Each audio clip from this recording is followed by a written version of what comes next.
Bonjour mes amis, donc dans la vidéo qui va suivre, j'ai fait la rencontre d'une personne très intéressante. C'est un cheikh franco-iranien, s'appelle le cheikh Mohamed Sirous. C'est un cheikh chiite et qui a accepté de sortir, on va dire, de ses sentiers battus et de venir dans la voiture répondre aux questions. Alors, avant d'aller le rencontrer, j'ai lu son livre. C'est un livre que j'ai acheté sur Amazon. C'est un livre qui est disponible en anglais seulement, où il parle d'une histoire. Il parle de sa propre histoire.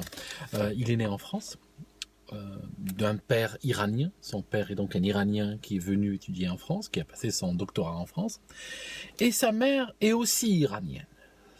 Sa mère est iranienne, mais il a un grand-parent français, dans le sens où sa mère, elle a un parent iranien et un parent français. Alors, lui, il naît en France, et à un moment donné, il décide d'aller découvrir ses racines. Vous savez, tous les gens qui ont immigré ou qui sont nés, on va dire, de parents qui sont porteurs d'une autre histoire, qu'on laisse le poids de cette interrogation, de cette envie de recherche, d'aller explorer ses racines, son pays d'origine, tout ça. Et donc, lui, il décide d'aller étudier la théologie à l'université il y a une université théologique à Qom, en Iran, et il décide de s'y rendre. Alors, il y va plusieurs fois, et ce qui se passe, c'est qu'à un moment donné, il a maille à partir avec le régime iranien. Alors, ce qui se passe, c'est que il a une sorte de naïveté, mais ce n'est pas une naïveté, c'est une attitude que nous avons tous dans les pays occidentaux. On critique assez ouvertement, assez libéralement nos régimes, hein. On est toujours contre, on est à tort ou à raison, on les critique. Et ce qui se passe, c'est que lui n'est même pas vocal, c'est même pas le gars qui est extrêmement vocal contre le régime iranien. Il était, et même maintenant il ne l'est pas, il était tout simplement une personne qui disait son opinion. Et il n'a pas su garder ce qu'on appelle le low profile, un profil bas, dans une société où le seuil de tolérance par rapport à la critique du régime est extrêmement bas. Donc il s'est fait gauler, comme on dit. Il s'est fait arrêter, il s'est fait maltraiter, il a passé 6 mois à l'isolement et tout ça. Et puis finalement, bon, il a signé les aveux qu'on a bien voulu lui faire admettre. Puis il est sorti au bout d'un an, et voilà, il est parti en Iran et maintenant il n'y revient plus. Mais il a gardé une expérience très cuisante de la chose. Alors je lui pose des questions, ça va dans tous les sens. Je lui pose des questions sur l'islam politique, je lui pose des questions sur l'islamophobie, je lui pose des questions sur la différence entre chiites et sunnites. Il répond à tout en fait, c'est très intéressant. Il m'a pas posé de limite avant la rencontre. Je pouvais poser des questions sur ce que je voulais. Donc, j'ai été à cœur joie. Je lui ai posé plein de questions. Et voilà. Donc, je vous laisse découvrir la chose, l'entrevue, qui est très intéressante. Et puis, bon, il y a aussi un certain nombre d'opinions qu'il va exprimer qui sont très ancrées dans le chiisme. Ça peut heurter des fois par moments la sensibilité de ce qu'on appelle les sunnites. Alors j'aimerais vous dire que si c'est votre cas, j'aimerais quand même vous dire que l'opinionnisme, ça signifie... L'opinionnisme, c'est quoi? L'opinionnisme, c'est genre j'ai une doctrine religieuse ou politique ou autre basée sur mon opinion. L'opinionnisme n'a jamais été quelque chose d'extrêmement bien vu parmi les nations, d'accord? Donc il faut être très ouvert, il faut écouter, et s'il y a quelque chose qui vous heurte, ou s'il y a quelque chose qui vous choque, ou qui vous semble bizarre, que vous n'avez jamais entendu de votre vie, n'allez pas tout de suite sur le clavier et dire que c'est faux. Allez vous renseigner, allez chercher dans le livre et tout ça, et vous risquez d'être édifié. Donc je vous le dis juste parce que j'anticipe un certain nombre de réactions, des fois un petit peu... voilà. Donc, c'est tout. Je vais vous laisser avec la vidéo. Donc, où je lui pose des questions. Au départ, ça commence un petit peu sur sa trajectoire, les 2-3 premières minutes. Après, progressivement, on va partir sur plein de sujets. Et puis, vous allez voir, quoi. Je vous laisse écouter et puis je regarde vos commentaires avec beaucoup d'attention. Donc voilà, bonjour mes amis. je suis de retour. Je suis avec le cheikh Mohamed Sirous. Je lui suis extrêmement reconnaissant d'avoir accepté de jouer le jeu. Je ne connais pas beaucoup de religieux de son calibre qui accepteraient de jouer le jeu d'un blogueur qui viendrait dans une voiture répondre à des questions. Donc, comme je vous l'ai déjà dit, Mohamed Sirous, le cheikh Mohamed Sirous, est d'origine iranienne. Il a son père qui est iranien, qui est venu étudier en France, et sa mère également est iranienne, et puis elle est à moitié française. Voilà, donc le cheikh va nous répondre en français directement, donc j'ai pas besoin de traduire ou autre. Il va nous répondre en français aux questions que je vais lui poser. Et puis, tout d'abord, je vais lui poser quelques questions sur son livre. Donc, ce livre-là où il raconte une expérience absolument extraordinaire, c'est une expérience terrifiante qu'il a vécue en Iran. Donc, il a été en Iran et puis, assez naïf, il va étudier la théologie à Qom, la ville sacrée de Qom. Et puis là-bas, quelque chose se passe et il finit dans les geôles du régime iranien. Donc, Cheikh, j'ai l'impression que vous avez suivi un petit peu le même chemin que cette journaliste canadienne qui a été tuée par le régime iranien en 2003. Vous pensez à elle des fois? Parce que moi j'ai eu l'impression en lisant votre livre honnêtement que c'est parce qu'ils avaient été trop forts avec elle qu'ils l'avaient tuée et qu'il s'en est suivi un scandale énorme à l'échelle internationale que peut-être ils ont été gentils avec vous pour éviter d'avoir une deuxième fois cet événement-là. Au nom de Dieu, le clément, le miséricordieux, je vous remercie pour votre invitation. C'est vraiment un plaisir de vous voir et de vous parler. Merci. Et d'être parmi votre audience et votre public. Merci. Qui vous suit et dont je suis l'un d'eux. Au sujet de la journaliste, je peux vous dire que peut-être son parcours est très différent du mien. Et ce serait très difficile d'utiliser un parallèle entre ce qu'elle a subi par rapport à ce que j'ai subi. De un, c'est une journaliste, une simple journaliste. Donc, ces voyages peut-être qu'elle a eu en Iran étaient peut-être, comment dirais-je, encouragés par un travail de journalistique. Donc, son travail, c'était faire des photos, publier des articles, etc. Donc c'était intentionnel, peut-être qu'elle essaye de prendre certaines informations pour un journal étranger. Mais ce qu'elle a eu et ce qu'elle a subi, certes, c'est un grand crime, parce qu'on ne peut pas faire ça pour toute personne qui travaille, ou même toute personne qui aurait des idées même différentes. Mais mon cas était très différent, parce que lorsque je suis allé en Iran, on me connaissait bien avant, comme quand même quelqu'un qui a un parcours avec la communauté musulmane assez actif dans des activités, par exemple, de lecture coranique, même parmi la communauté sunnite. Mais vous n'étiez pas là-bas pour faire de la politique? Absolument pas, non, j'étais là-bas en tant qu'étudiant. Donc j'étais même référé par de grands professeurs qui étaient basés à Paris, au Canada et à Qom.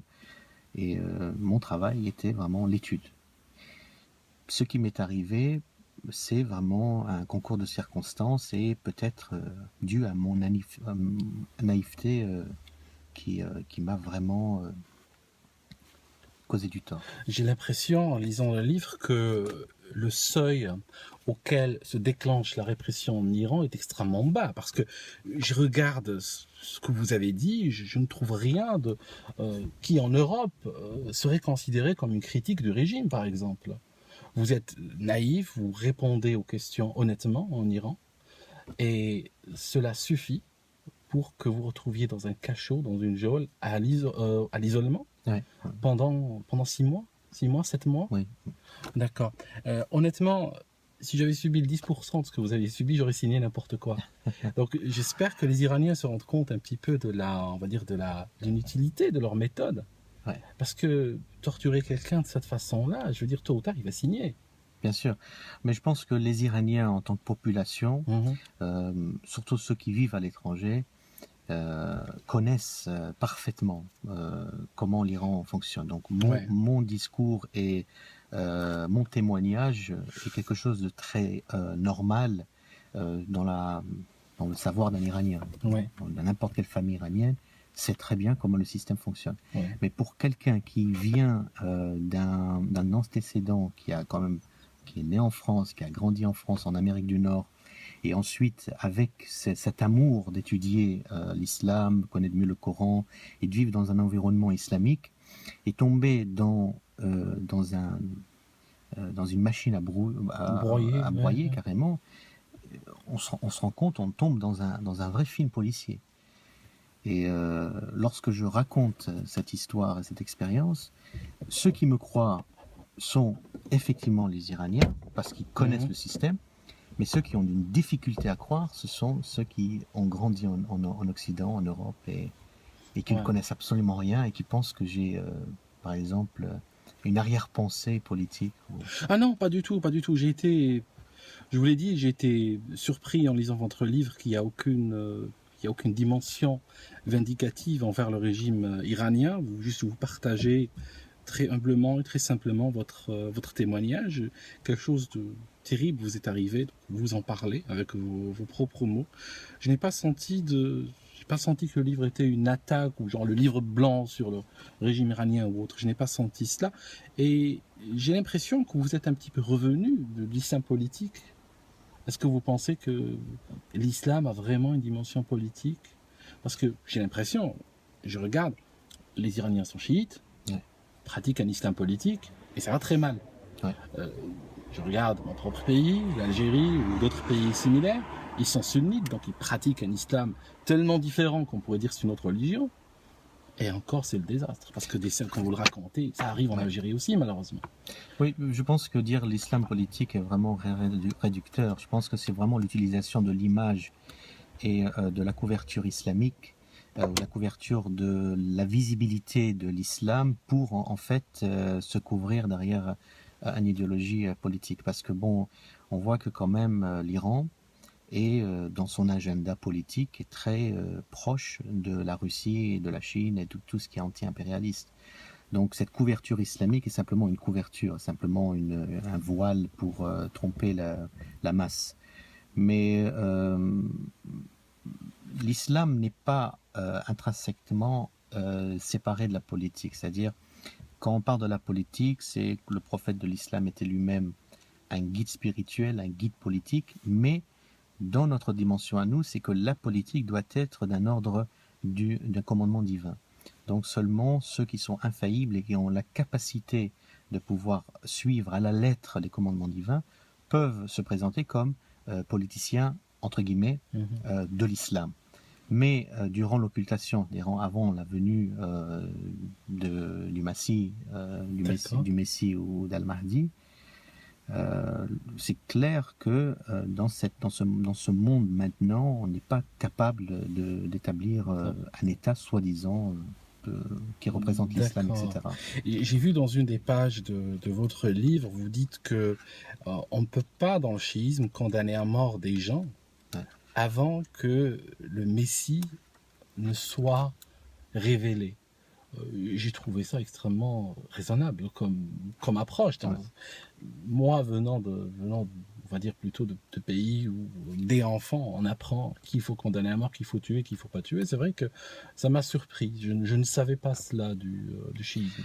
C'est-à-dire, quand vous regardez l'histoire du noble prophète, vous remarquerez que lui-même n'a pas condamné à mort, à part 3 personnes dans l'histoire entière du prophète, ainsi que les imams et les compagnons qui ont été sélectionnés par le prophète, personnes qui, soit sous le nom de l'apostasie, soit sous le nom de... etc. Ils ont toujours eu un système d'éducation et de réinsertion à la société pour ceux qui étaient criminels. D'ailleurs, il y a un livre merveilleux lorsque vous regardez le gouvernement, le système du gouvernement islamique et le système carcéral islamique qui a été écrit par Sayyid Shirazi. Vous verrez qu'à l'époque de l'imam Ali, Il n'y avait pas de prison comme on peut trouver aujourd'hui des prisons. C'était plus des écoles de réforme et de réinsertion à la société. Donc, et deuxième point, c'est que la peine de mort, lorsque je dis qu'elle n'existe pas durant l'occultation, c'est que le jugement pour considérer une personne qui doit être à être exécutée doit être un juge dans une intégrité totale dans la science et dans le savoir. S'il y a 1% de doute, est-ce que vraiment mon jugement va être correct ou pas, il est dans l'incapacité de donner un verdict. Donc en clair, dans le chiisme, aujourd'hui, on est en avril 2015, il n'y a personne sur Terre à qui on pourrait confier la mission de condamner quelqu'un à mort. Non. Non, d'accord. En clair, on ne condamne pas à mort dans le chiisme à ce stade. On ne condamne pas à mort dans le chiisme à ce stade.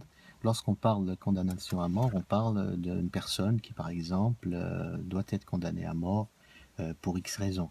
Mais cela vient différent à quelqu'un qui rentre dans une guerre. Dans une guerre, bon, il y a une défense. D'accord. Mais sinon, un citoyen, pour X raisons, le prendre et ensuite le mettre en prison et ensuite aller le pendre, non, ça ne fait pas partie de notre religion. Alors une autre question. Alors, je vous demande, est-ce que ça fait partie de votre religion ou non? Je sais que dans le sunnisme, ce qui me surprend beaucoup, et ça me semble même, j'ai peut-être pas des connaissances extrêmement approfondies sur le sujet, mais j'ai l'impression que dans le sunnisme, on condamne à mort pour apostasie. Ça signifie que si quelqu'un devient sunnite, puis le lendemain, sa foi, vous savez, la vie étant ce qu'elle est, il renonce à cette religion. Dans le sunnisme, c'est condamné à mort. Juste ce fait-là. Non. Est-ce que dans le chiisme, c'est condamné à mort? Non, le irtidad, l'apostasie, il faut la séparer de l'apostasie politique, militaro-politique, et l'apostasie spirituelle. Je parle juste d'apostasie spirituelle. Je parle pas de quelqu'un qui après vient vous attaquer ou Voilà, vient vous tuer. Je comprends dans ce cas-là que vous vouliez vous défendre. Ouais. Mais je parle juste de quelqu'un qui spirituellement se dit Nous avons avoir perdu la foi. Le prophète vivait avec des apostats, des gens qui ont apostasié à plusieurs reprises devant ses yeux, dont certains de ses compagnons, soi-disant compagnons. Donc il n'a jamais demandé la peine de mort à ceux qui ont même osé mettre un poignard sous son cou. D'accord, donc des gens qui, de son époque, de son vivant, sont rentrés dans l'islam. Après, on dit, finalement, oui, je suis pas sûr. Dans une de ses épouses, d'ailleurs. D'accord. Et ils n'ont pas été tués. Donc, ça commence quand? Alors, j'ai ma petite idée, je vous pose la question, c'est une question rhétorique. Ça commence quand, cette histoire de tuer les gens pour apostasie? Ça a été... Je peux vous dire que ça a commencé depuis les 2 ans du gouvernement d'Abou Bakr. Qui était quand même un homme très réfléchi, très intelligent, qui a su bien organiser son modèle politique en introduisant sa famille, ses membres de famille dans son système. Mais là, ça a été instauré d'un point de vue étatique sous les Omeyyades. C'est de là où vraiment on voyait qu'il y a un système qui connaît, entre guillemets, l'islam, disons, islamiste, en pendaison pour X raisons, etc., torture. Et juste pour ceux qui débarquent, au moment où on a ce que les sunnites appellent le premier calife Abou Bakr, il l'appelle Abou Bakr le juste, et les Omeyyades, le prophète de l'islam est mort depuis longtemps déjà, il n'est plus là. Donc la révélation islamique s'arrête. Il a été tué déjà par la fille d'Abou Bakr. C'est selon beaucoup de nos sources, dont Tabari, les sources sunnites. Et c'est de là où on peut voir que l'instauration, c'était... Vous voyez, un gouvernement qui est faible doit agir avec violence. D'accord. Ça, c'est une règle générale. Donc, lorsqu'Abou Bakr veut vraiment...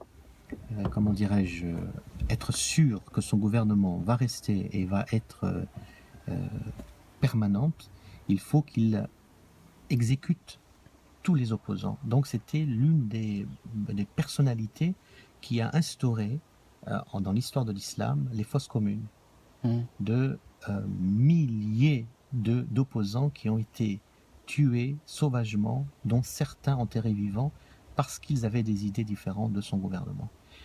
Le noble prophète Mohammed n'a jamais eu aucun cas d'avoir exécuté quelqu'un parce qu'il a des idées différentes ou parce qu'il a même renié le messager comme étant le messager de Dieu. Donc, vous avez dit un truc extrêmement grave. Vous avez dit que vous pensez que le noble prophète a été tué par son épouse. Je sais que j'avais cherché dans le Coran, il n'y a rien qui s'y oppose. J'ai trouvé que, par exemple, il y a un verset dans le Coran qui dit clairement Mohammed est un prophète, et s'il est mort ou s'il est tué, donc il y a cette option qui est laissée ouverte dans le Coran, donc c'est quelque chose qui n'est pas... Mais qu'est-ce que les chiites reprochent en plus à Aïcha? Parce que je sais que c'est un point d'achoppement extrêmement important entre les sunnites et les chiites. Alors les sunnites ne disent pas que sa femme l'a tué, ou bien est-ce qu'on trouve cela dans leurs sources aussi? En fait, la majorité de ce que nous disons sont dans nos sources et sont également dans les sources sunnites. Parce que Tabari est sunnite. Quand on voit des récits sur Ibn Abbas, en expliquant un peu les faits de comment le prophète a disparu, ou a été tué, donc on se rend compte que tout va dans le même sens. Dans la version sunnite, ils vont aller attaquer, comme d'habitude, les juifs. Donc c'est une femme juive de Khaybar qui a donné de la viande, donc une viande cachère, au prophète Mohammed, qui ne va pas du tout dans le sens de la logique, parce que le prophète ne mangerait pas cachère d'une main d'une juive, mais il mangerait halal. Un mouton ou un animal qu'elle a déjà pré-empoisonné, il a mangé, et 4 ans après, il est tombé martyr. C'est une thèse que même certains des savants de Al-Azhar ont trouvé comme illogique. Mais nous voyons que Aïcha était la seule personne qui avait un plan politique pour son père, pour elle et son amant Talha. Et c'était la meilleure arme pour faire disparaître le prophète au plus rapide avant qu'il commence à peut-être déstabiliser le projet de son père Abou Bakr. Mais pourquoi dans le monde sunnite, Aïcha est très important? La raison pour laquelle, c'est que c'est la fille du gouverneur, du calife. Oui. Et pour le sunnisme, vous savez, l'islam qui est basé sur le système califat, le système politique, c'est une clé très importante. Donc, contrairement au chiisme, qu'on est vraiment sur le domaine de ce que Dieu dit, le prophète dit, les imams disent, on suit cette lignée qui est une lignée arabe, une lignée, comment dirais-je, très définie. Le sunnisme se base sur la shura, l'élection par le peuple ou l'élection par une élite, et c'est grâce à ça qu'un système politique va être formé. Donc c'est un islam, comment dirais-je, qui est basé sur un système politique. Mais quand je lis dans les sources sunnites, les califes sont bien plus importants, même si beaucoup de sunnites vont le nier en m'entendant dire cela. Les califes sont beaucoup plus importants que le prophète et même beaucoup plus importants que Dieu. Un calife, l'autorité politique a une importance complètement surnaturelle qui dépasse complètement les... Donc, chez vous, vous savez, quand j'étais petit en Algérie, on m'a dit que les chiites, leur prophète, c'est Ali. Alors, dites-moi, si aujourd'hui, je viens vers vous, vous êtes cheikh, et je vous dis, écoutez, je ne crois pas à la prophétie de Mohammed, je crois en Ali, mon prophète à moi c'est Ali, est-ce que je suis musulman pour vous? Non, vous ne pouvez pas être musulman, c'est clair, parce que nous avons une règle claire que nous croyons qu'à un seul Dieu, l'unicité totale, et son messager est Mohammed, sallallahu alayhi wa sallam, et l'imam Ali, qui est donc en fait celui qui est le premier calife ou le premier imam après le prophète. D'accord. Mais ce sont des propagandes qui ont été, peut-être à l'époque ça marchait beaucoup plus parce que les gens n'avaient pas tellement de possibilités de communiquer sur Internet ou de voir beaucoup d'articles, donc ils étaient beaucoup plus isolés, donc ils n'avaient pas accès aux sources. Ils croyaient beaucoup à ces propagandes-là. On entendait des propagandes très farfelues, telles que par exemple les chiites si vous remarquez, ils ont des cornes de diable. Ou si vous remarquez, ils font pacte avec le diable, ou ils traitent l'ange Gabriel comme le traître parce que, en fait... De renvoyer le Coran à la mauvaise personne. Voilà, exactement. Ouais. Donc ce sont des choses que ça existait pour vraiment manipuler la masse à des raisons politico-religieuses.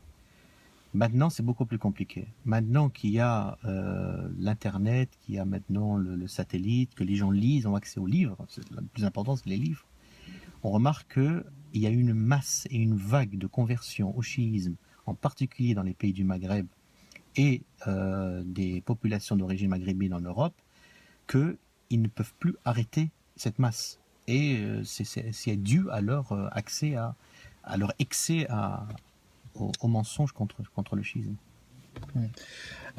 En plus de... Bon, chiisme, déjà c'est une question que j'avais envie de vous poser.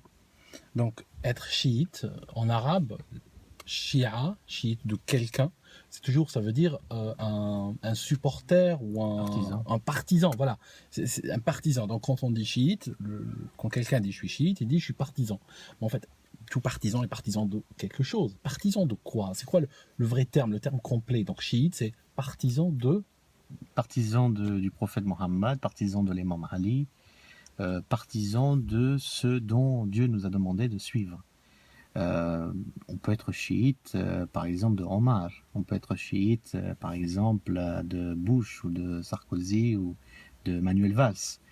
Mais le mot chiite est un mot coranique, qui est un mot qui a été insisté pour ceux qui sont partisans d'Ibrahim, d'Abraham et partisans de Moïse et de Noé, et partisans de ceux qui suivent les infaillibles dont Dieu nous a demandé de suivre. Donc, se disant chiite en tel ne veut rien dire, mais cela, pour la compréhension de la signification de chiisme, c'est souvent, ça fait référence à ne pas être sunnite. Et même le mot sunnite n'est ni un mot qui existe dans le Coran, ni un mot dont le prophète a demandé de dire nous sommes sunnites. C'est pas quelque chose qu'il a même cité. Mais disons qu'ils sont sunnites, oui, dans le sens qu'ils sont sunnites de Omar ibn Khattab, c'est-à-dire qu'ils suivent la sunna de Omar, est juste. De dire que nous sommes des chiites de l'imam Ali ou les chiites de l'imam Hussein ou le chiite du prophète Mohammed, c'est juste. Donc c'est vraiment des mots génériques. Mais il faut peut-être comprendre la signification lorsqu'on se réfère, par exemple, à l'histoire. D'accord. Ou au tafsir du Coran. Donc ce que je cherche à comprendre, c'est ça qui m'a le plus surpris dans l'étude de l'histoire des chiites, c'est qu'on a un groupe donc, qui s'appelle les chiites donc, du prophète et des proches du prophète, et ceux-là sont assassinés tout le long de l'histoire, non pas comme on aurait pu s'attendre à des ennemis, on va dire, déclarés de l'islam, mais ils sont assassinés par des sunnites qui se déclarent musulmans aussi. Donc comment expliquez-vous ce phénomène complètement bizarre, où un sunnite qui parle au nom de Mohammed, au nom d'Allah toute la journée, et qui en même temps va assassiner ceux qui sont mis du côté de Mohammed et de ses proches? C'est très clair que lorsqu'on a un agenda politique ou un agenda particulier, toute chose qui va être problématique pour le cheminement arrivé à ce que nous voulons arriver, il faut l'éliminer. C'est quelque chose de logique. Quelqu'un qui fait légèrement la Sciences Po pourrait peut-être comprendre quelles sont les stratégies pour arriver à un but. Donc lorsque le califat a été transformé de quelque chose qui est d'une succession divine tel que Salomon et David, et tel que ce que le Coran nous a enseigné, à quelque chose qui devient complètement d'un agenda politique, donc on va obliger de modifier certains aspects de la religion pour pouvoir avancer beaucoup plus rapidement à un but politique. Et c'est ça le danger. Donc maintenant, lorsque l'imam Ali, alayhi salam, qui devient maintenant le premier calife légitime, le successeur légitime de la communauté musulmane, parce que le prophète lui-même, durant le jour de Ghadir Khoum, l'a élu, et là, grâce à Dieu, c'est Dieu qui l'a donné cette référence, et devant 120 000 pèlerins, c'est le moment où vraiment on voit que nous devons le suivre comme premier calife. Mais un gouvernement politique qui voit que son intérêt est en danger, il faut l'éliminer au plus rapidement possible. Donc c'est pour ça que 25 ans, il a été mis en résidence surveillée. Il y a eu donc des services d'espionnage qui se sont développés au fur et à mesure du temps pour pouvoir contrer, c'est-à-dire les potentiels chiites de l'imam Ali, etc. Donc la meilleure manière, c'est de tuer, c'est d'emprisonner, c'est de torturer. Et ce système a existé en particulier lorsque les Omeyyades sont venus. Donc Muawiyah, vous avez Yazid, et la meilleure arme, c'est d'éliminer la descendance du prophète. Parce que c'est un danger à leur système. Si l'imam Hussein doit rester et doit venir au pouvoir, donc il n'y a aucun sens pour les Omeyyades de rester.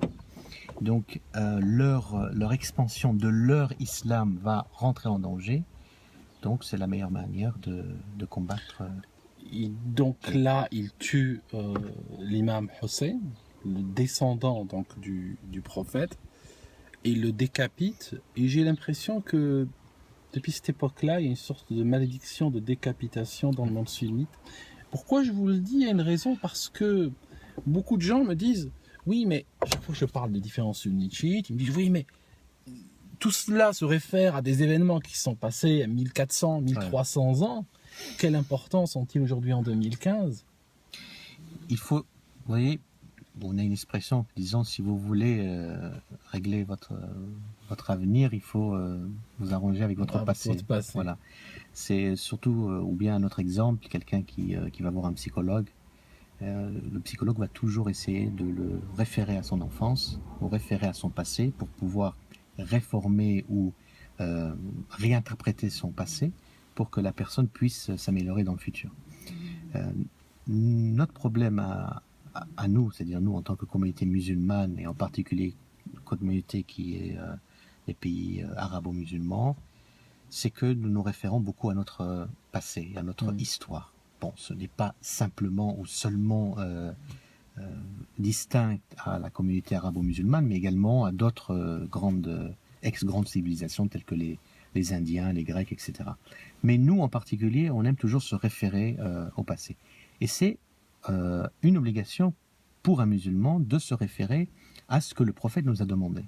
Mais le problème, c'est que lorsqu'on prend une mauvaise interprétation, une interprétation erronée de l'histoire, donc on va complètement se concentrer à ce moment d'une histoire et qui va rendre complètement dogmatique la personne, de telle sorte qu'il va faire ce que les textes lui disent de faire.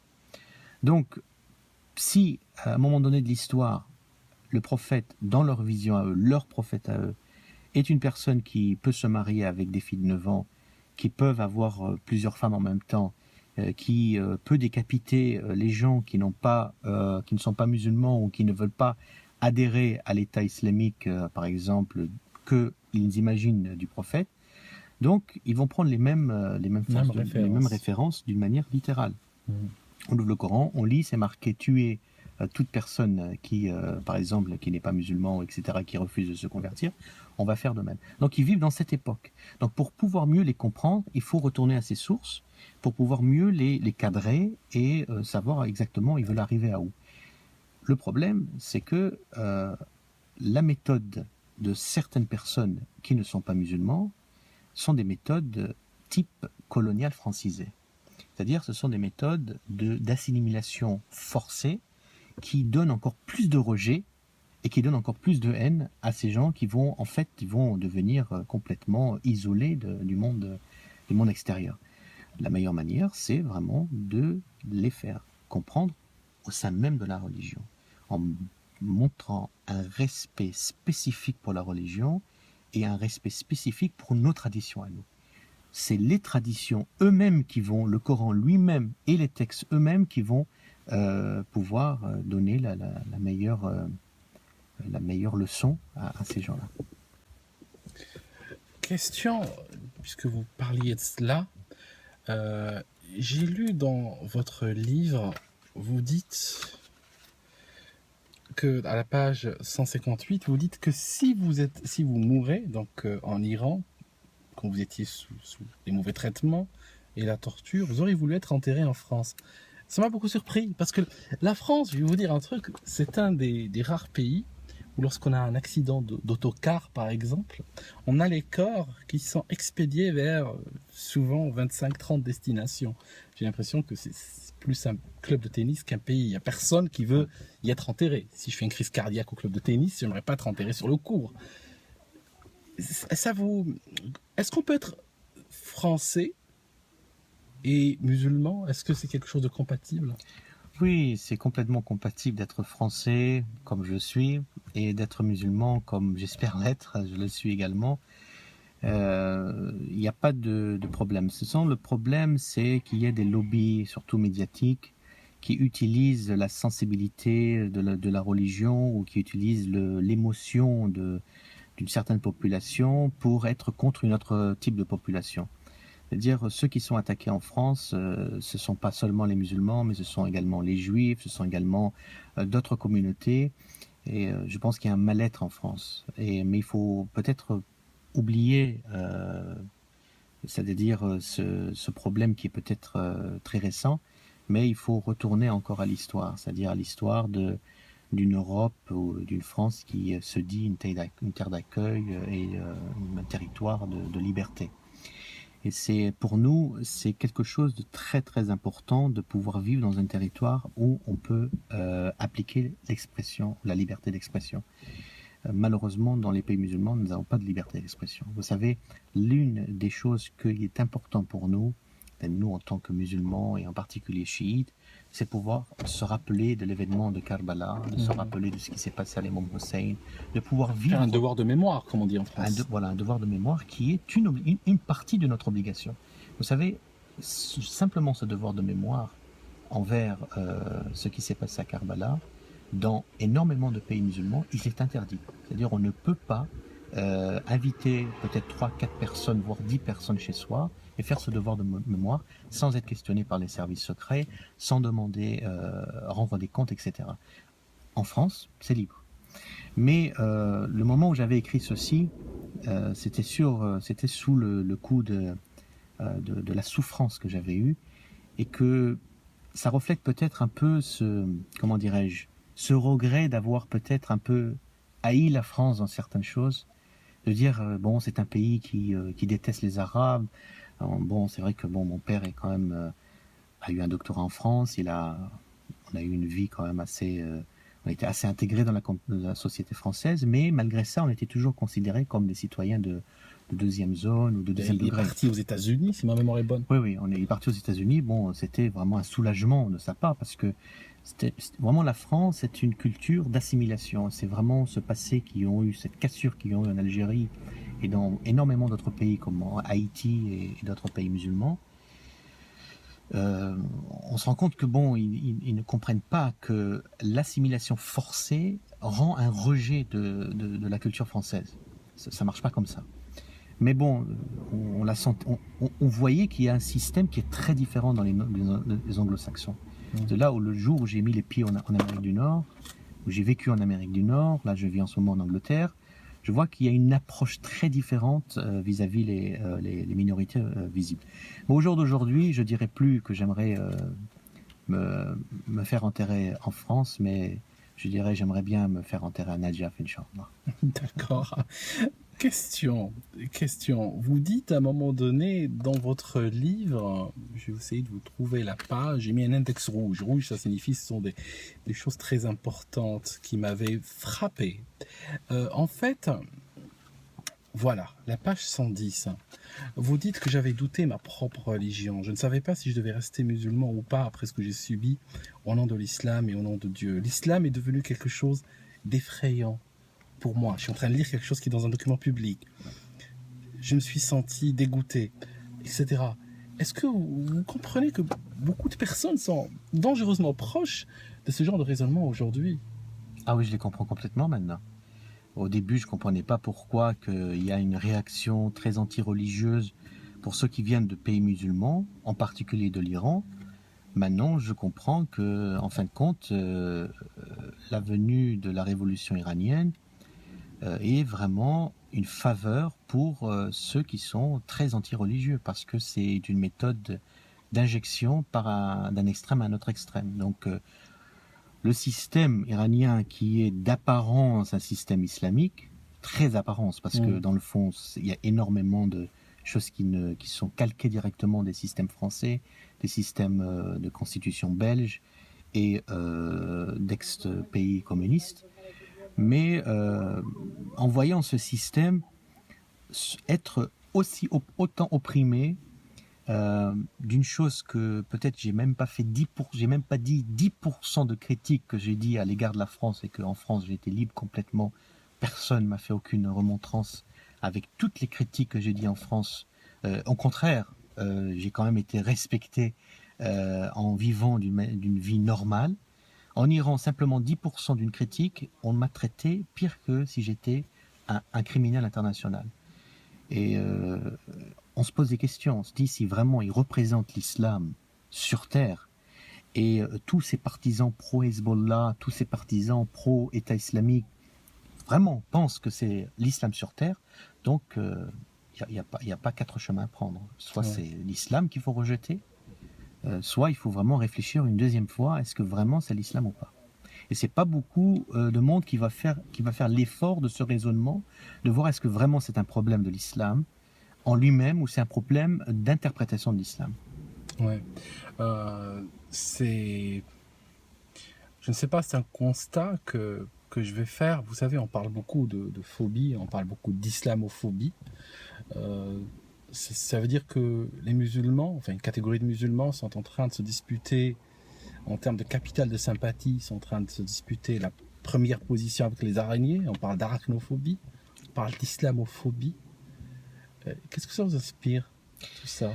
C'est un peu plus compliqué que ce qu'on peut penser. Une partie, cette islamophobie est vraiment un agenda politique, qui est un agenda politique, comment dirais-je, vraiment de la politique européenne et occidentale. On utilise souvent un bouc émissaire ou une excuse pour essayer d'utiliser les émotions de certaines populations pour le mettre contre une autre partie de la population. D'un autre côté, c'est vraiment la faute de ce qui s'est passé jusqu'à maintenant au nom de l'islam, en particulier chez les sunnites, en instrumentalisant l'islam, cette couverture islamique, pour en fait un rejet de la colonisation, ou un rejet par exemple de certaines revendications, certaines choses qui se passent chez eux ou dans leur foyer. En particulier, on parle de l'économie, on parle d'autres problèmes.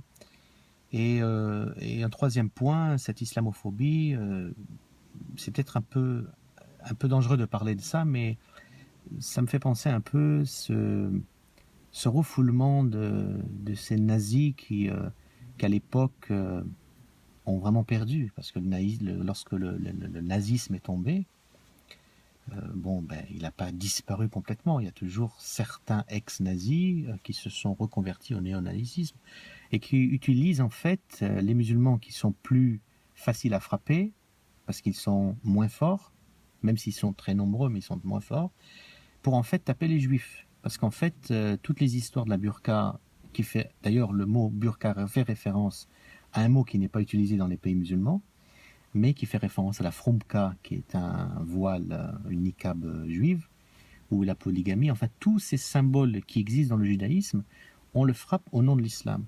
Donc, je pense, ces trois points-là, que l'islamophobie existe en Europe. Mais en grosse partie, c'est vraiment la faute des musulmans eux-mêmes, qui ne sont pas encore capables de donner une vraie image de l'islam, mais que toujours on a cette impression que l'islam est utilisé toujours en couverture pour cacher énormément d'autres agendas ou d'autres problèmes qu'ils ont vis-à-vis des systèmes. Donc pour vous, les musulmans devraient travailler sur leur image, mais c'est pas une question d'image, leur image correspond à une réalité. L'islam aujourd'hui, moi je parle pas de l'islam chiite, c'est quand même la religion des prisons en France. c'est quand même dingue pour une religion, par exemple, qui interdit le vol, qui interdit le meurtre, qui interdit tout ça, et on retrouve plein de gens dans cette communauté. Non, le problème, c'est pas l'islam. Le problème, c'est que ces pauvres gens ne connaissent rien de l'islam. C'est-à-dire, en fait, ils utilisent l'image de l'islam pour cacher énormément de leur tard, de leur fléau. En fait, ils ne connaissent rien. C'est plus réactionnaire, comme ils savent qu'il y a une sensibilité lorsqu'on parle de l'islam dans un paysage français, dans un paysage européen. Il y a une extra sensibilité contre l'islam ou un rejet de la religion en général. Donc, ils utilisent ça comme réaction ou comme rébellion plutôt. Une sorte de repère civilisationnel. Plutôt. D'accord, d'accord. Je sais que beaucoup de gens sont en train de bouillir depuis le début de cette vidéo quand vous avez parlé de Aïcha. Je sais que Aïcha, beaucoup de sunnites la considèrent comme la mère des musulmans en quelque sorte. Enfin, leur mère, la mère des sunnites si vous voulez. Et un des points que je n'arrive pas à comprendre, c'est que cette femme... Elle a causé, selon les sources. Je ne vais même pas aller dans les détails où les chiites et les sunnites peuvent avoir des versions différentes. Je vais aller sur un point où les chiites et les sunnites sont 100% d'accord. Elle a causé la première guerre civile musulmane avec, en 3 jours, je ne sais plus, dizaines de milliers de morts. En 3 jours, elle a elle-même, avec son chameau, ça s'appelle la bataille du chameau, elle a guidé les troupes contre le calife légitime, donc Ali, qui était le commandeur à ce moment-là. Et donc... Mais ce qui est incroyable, à chaque fois, le sunnite va toujours dire « Oui, mais Dieu a pardonné Aïcha ». Mais leur référence du pardon d'Aïcha était avant la bataille du chameau. C'est pas après la bataille du chameau. Et après la bataille du chameau, il y a aussi eu d'autres événements qui montrent qu'en fait, Aïcha ne s'est pas repentir parce qu'elle ne sentait pas qu'elle était dans le faux. Elle sentait qu'elle était là pour protéger l'agenda politique de son père. Donc c'est quelque chose de normal, une chouchou d'un gouverneur. C'est quelque chose dont on ne peut pas constamment dire oui mais là, etc. Elle fait l'erreur. Dans son logique à elle, elle fait quelque chose de très bien. C'est vraiment au point de vue Sciences Po, en mettant la religion de côté, stratégiquement, ils ont été très forts. Ils ont pu quand même... Regardez Moawiya, par exemple, Moawiya, qui est venu grâce à Aïcha également. Moawiya était un simple, peut-être, maire d'une province ou d'un village. Il est devenu quand même le calife par excellence du monde musulman et des envahissements et de la colonisation dans certains États sans aucune autorisation des imams infaillibles. Donc, en fin de compte, quand on parle d'Aïcha, il faut prendre un peu de recul. C'est-à-dire qu'il ne faut pas avoir ses émotions et se sentir un peu blessé. Je comprends, je suis des fois interpellé à Bruxelles ou à la rue Trois-Couronnes à Paris lorsque j'ai fait plusieurs voyages et on me pose des questions, etc. Bon, c'est un peu répétitif, mais je veux dire, on n'a rien contre Aïcha. C'est-à-dire, ce qu'on veut, c'est l'honneur du prophète. Et pour garder son honneur et pour montrer notre sincérité et notre intégrité, il faut être clair dans nos positions. Si on commence, par exemple, de cacher certaines parties de l'islam, certaines parties de l'histoire islamique, en fin de compte, non seulement on est en train de trahir notre religion, mais en plus, on se trahit soi-même. Parce que de toute façon, un jour ou un autre, on va savoir cette partie de l'histoire.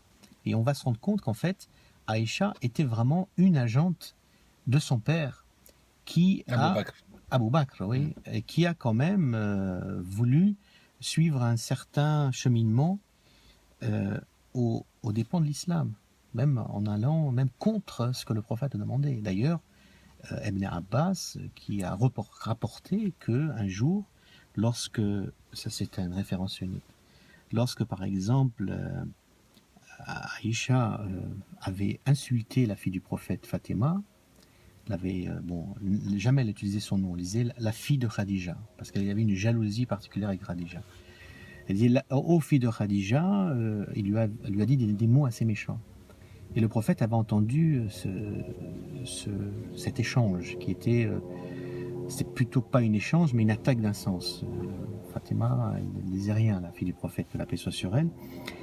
Ce qui s'est passé, c'est que le prophète lui a fait comprendre à Aïcha que si tu rends Fatima en colère ou tu l'attristes, tu m'attristes moi, et si tu m'attristes moi, tu attristes Dieu.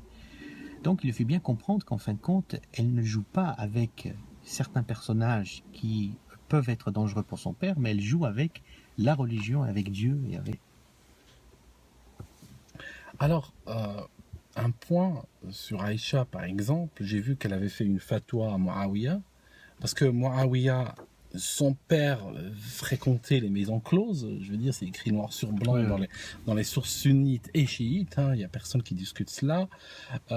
Il a un enfant avec une prostituée, et à ce moment-là, il veut que cet enfant devienne son frère légitime, il veut le légitimer religieusement, alors qu'il n'y a pas dans l'islam, il n'y a pas de moyen officiel de légitimer un enfant né dans ces conditions-là. Bah non.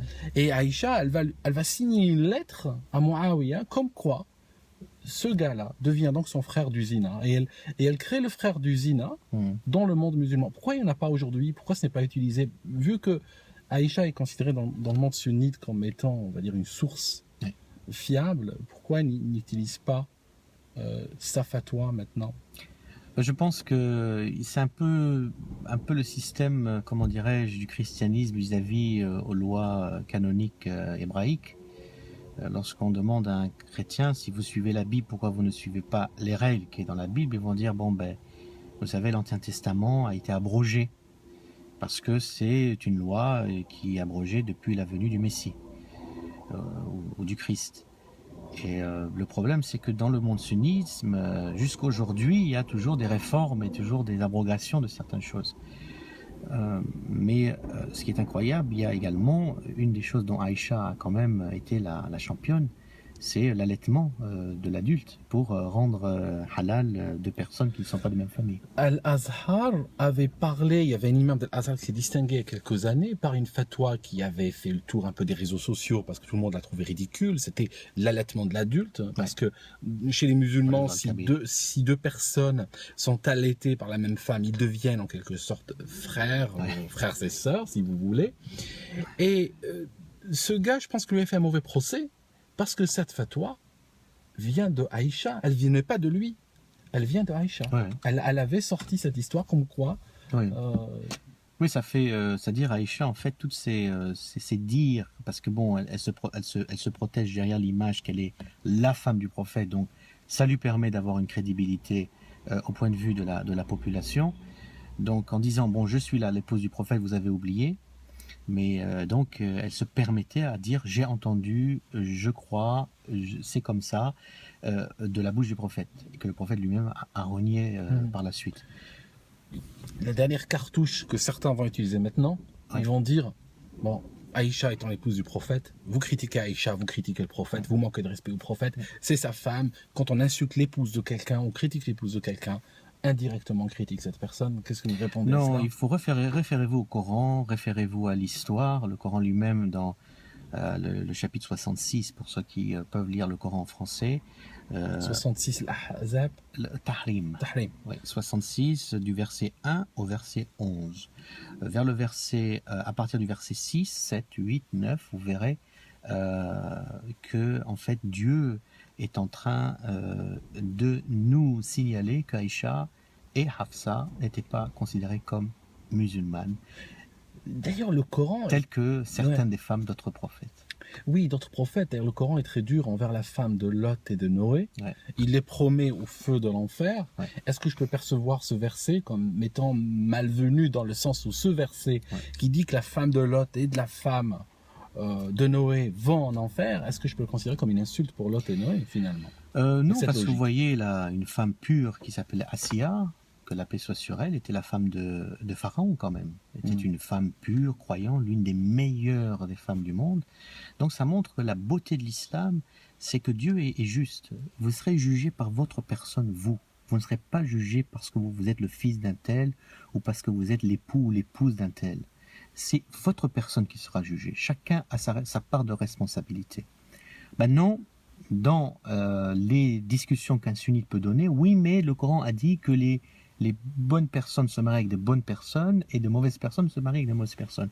Oui, ceci, mais ne fait pas référence au prophète, ne fait pas référence à la sainteté qui a été envoyée. Sinon, Lut n'aurait pas pris une femme qui est considérée comme l'une des pires des femmes du monde, et ainsi de suite avec les autres prophète et personnage. Et de toute façon, la problématique n'arrive pas au moment où il se marie avec elle. On la considère pas, chez les chiites en tout cas, on la considère pas comme une personne mauvaise au moment où il se marie avec elle. C'est plus tard où elle va changer, vers la fin de sa vie à lui. Après, quand il meurt, c'est là où elle va apparaître sous son visage monstrueux, en fait.